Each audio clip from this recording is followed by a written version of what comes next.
Guys, sino sa inyo nagulat sa announcement ni PBBM regarding the ban of Pogo here in the Philippines?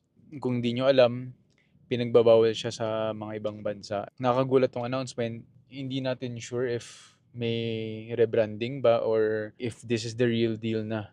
Judging how fast the response ng government after the initial announcement, very promising. Hindi natin pag-uusapan kung sino yung mga nag-benefit dito behind the scenes because this is obviously much bigger than us. For the normal people like you and I, with the mass exodus of Chinese workers here in the Philippines, we can expect price adjustment sa rent, sa condo. So if you're planning to rent a condo soon or plano nyong bumili ng condo or mga lupa, bahay here in Metro Manila, maybe it can wait because after nilang umalis lahat, for sure may price adjustment yun.